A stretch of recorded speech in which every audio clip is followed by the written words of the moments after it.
Hello everyone, मैं रीना तिवारी स्वागत करती हूँ अपने यूट्यूब चैनल में। और आज के वीडियो में हम लोग एक बहुत ही classic chapter a letter to God जो है वो पढ़ने वाले हैं, जो जीएल फ्लुएंट्स के द्वारा लिखित है। और ये बहुत ही महत्वपूर्ण चैप्टर है, ये पहला ही चैप्टर है प्रोज सेक्शन का। तो अभी हम इसकी शुरुआत करते हैं। और शुरुआत करने से पहले पढ़ेंगे हम बिफोर यू रीड। तो आइए देखते हैं इसमें क्या हमें बताया गया है, क्या सिखाया गया है। तो देखिए, शुरुआत होती है लाइन, दे से फेथ कैन मूव माउंटेन्स। दे से फेथ कैन मूव माउंटेन्स, यानी कि विश्वास के द्वारा हम पर्वत को हिला सकते हैं। ऐसी कहावतें आती हैं, ऐसे लोग कहते हैं कि विश्वास के द्वारा पर्वत को हिलाया जा सकता है, यानी कि विश्वास के द्वारा हम कठिन से कठिन काम को जो है वो अंजाम दे सकते हैं, कर सकते हैं। But what should we put our faith in, लेकिन किस चीज़ में हमारा विश्वास होना चाहिए, किस चीज़ में हमारा विश्वास होना चाहिए, ये तो हमारे ऊपर निर्भर करता है। This is the question this story delicately poses. और इस सवाल का जवाब जो है आपको इस कहानी में अच्छे से दिया गया है, देखने को मिलेगा। Lencho is a farmer who writes a letter to God when his crop are ruined। इसमें, इस कहानी में जो मेन जो कैरेक्टर है वो है लेंचो, जो भगवान को एक पत्र लिखता है जब उसकी पूरी फसल नष्ट हो जाती है, बर्बाद हो जाती है। आस्किंग फॉर 100 पीसोज, किस लिए लिखता है? 100 पीसोज प्राप्त करने के लिए। Does Lencho letter reach God, क्या लेंचो का लेटर भगवान तक पहुंचता है? Does God send him the money, क्या भगवान उसे पैसे भेजते हैं? Think what your answer to the question would be and guess how the story continue before you begin to read it. अब ये आप विचार कीजिए कि क्या ऐसा हो सकता है। तो अभी हम कहानी को शुरू करेंगे और देखेंगे कि क्या सच में ऐसा होता है या फिर ये बस उसका विश्वास है। तो चलिए, कहानी की शुरुआत हो रही है। The house. देखिए, द हाउस इसलिए कहा गया है क्योंकि लेंचो का जो घर होता है पूरे एंटायर वैली में एकमात्र अकेला घर होता है। तो इसी का वर्णन करते हुए कहानी की शुरुआत होती है। The house the only one in entire valley, वो घर जो संपूर्ण घाटी में एकमात्र अकेला घर था। Sat on the crest of low hill, जो निचली पहाड़ी की चोटी पर स्थित था, यानी कि पहाड़ी, निचली पहाड़ी थी, उसके एकदम ऊपरी भाग में वो घर जो था वो स्थित था। From this height one could see the river and the field of ripe corn dotted with the flower that always promise to a good harvest. From this height, इसकी ऊंचाई से कोई भी नदी को और उसके जो लेंचो का खेत था जो फूलों से, फलों से भरा हुआ था, उसको देख सकता था। That always promised A good harvest, जो हमेशा अच्छी फसल का संकेत देता था, यानी कि लेंचो का घर ऐसी जगह पे स्थित था जहाँ से उसके खेत जो है वो दिखाई देते थे। वो खेत जिसमें तमाम तरह के फल जो फ्लावर्स जो है वो आए हुए थे पेड़ों पर, फसल पर, जो हमें बताते हैं कि हमारी फसल जो है इस साल बहुत अच्छे होने वाली है। यानी कि जब फसल होती है तो उसके फल फूल से ही हमें अंदाजा लग जाता है कि इस बार फसल कैसी होने वाली है। The only thing the earth needed was a downpour और एट लीस्ट ए शावर। अगर किसी चीज़ की पृथ्वी को ज़रूरत थी, मिट्टी को अगर किसी चीज़ की ज़रूरत थी, खेत को अगर किसी चीज़ की ज़रूरत थी, तो वो थी हल्की बारिश की या फिर मूसलाधार बारिश की। यानी कि या तो तेज बारिश हो जाए या हल्की बारिश हो जाए, बस इसी चीज़ की आवश्यकता थी। Through out the morning Lencho, बहुत ही सवेरे लेंचो, एकदम सवेरे सवेरे लेंचो क्या करता है, देखिए। Who knew his field intimately, जो अपने खेत को बहुत ही अच्छे से जानता है, बहुत ही घनिष्ठता से जानता है। हैड डन नथिंग एल्स, उसने कुछ और नहीं किया, but see the sky toward the north east, बल्कि उसने उत्तर पूरब की तरफ, आसमान की तरफ देखा। तो इस पैराग्राफ में ये बताया गया है कि लेंचो के घर का सिचुएशन कैसा है, लेंचो का घर कहाँ स्थित है, वहाँ से क्या चीज़ें दिखाई दे सकती हैं, और लेंचो जो है वो मॉर्निंग में क्या करता है। तो देखिए, लेंचो का घर पूरे एंटायर वैली में एकमात्र अकेला घर होता है और निचली पहाड़ी की चोटी पर स्थित होता है। और इस पैराग्राफ से क्वेश्चन भी आता है कि उसका घर कहाँ पर स्थित है, तो आप आंसर कर सकते हैं कि उसका घर जो है वो निचली पहाड़ी की चोटी पर स्थित है। आगे की पैराग्राफ को ध्यान में रखते हुए आगे बढ़ते हैं। Now we were really going to get some water woman. Lencho अपनी पत्नी से जाकर कहता है, जब वो उत्तर पूर्व की तरफ देखता है तो उसे कुछ दिखाई देता है, कुछ बादल दिखाई देते हैं, तो जाकर अपनी पत्नी से कहता है, now we were really going to get some water woman, कि लगता है कि अब हमें कुछ पानी मिलने वाला है, अब हम लोग कुछ पानी प्राप्त करने वाले हैं। The woman who was preparing supper replied yes God willing। वो औरत यानी कि उसकी पत्नी जो अभी सपर तैयार कर रही होती है, शाम के भोजन को तैयार कर रही होती है, वो जवाब देते हुए बोलती है यस गॉड विलिंग, हाँ भगवान की मर्जी, यानी कि भगवान की इच्छा, अगर भगवान चाहेंगे तो जरूर मिलेगा। The older boys were working in the field while the smaller one were playing near the house until the woman called them all come for dinner। बड़े बच्चे, बड़े लड़के खेतों में काम कर रहे होते हैं, while smaller one playing near the house, जबकि छोटे बच्चे जो होते हैं वो घर के आसपास खेलते रहते हैं, जब तक कि वो औरत उन्हें ना बुलाए कि घर में आ जाओ खाना खाने के लिए।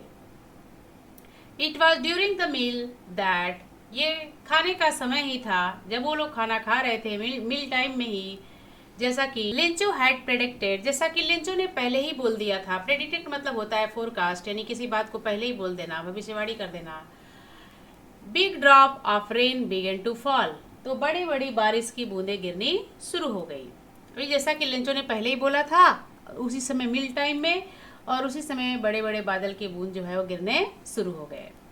इन the north east huge mountain of clouds could be seen approaching, उत्तर पूरब के तरफ से बड़े बड़े बादलों के पहाड़ आते हुए दिखाई दे रहे थे।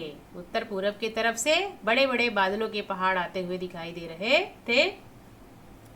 The air was fresh and sweet, हवा भी काफी ताजी और मधुर थी, फ्रेश थी हवा। The man went out for no other reason than to have the pleasure of feeling the rain on his body. वो आदमी, द मैन यहाँ लेंचो के लिए है कि आदमी जो है वो बाहर जाता है किसी और कारण से नहीं, बल्कि बारिश की बूंदों का सुखद अनुभव अपने शरीर पर करने के लिए जाता है। When he return, और जब वो वापस आता है या फिर जब वो वापस आया, he exclaimed, तो उसने आश्चर्य से बोला, These are not raindrops falling from the sky, कि ये आकाश से बारिश की बूंदें नहीं गिर रही हैं, They are new coins, ये नए नए सिक्के हैं। The big drop are 10 cent pieces, बड़ी बूंदें जो है वो 10 सेंट की पीस है, और जो लिटिल वन है और जो छोटी छोटी हैं वो 5 की हैं।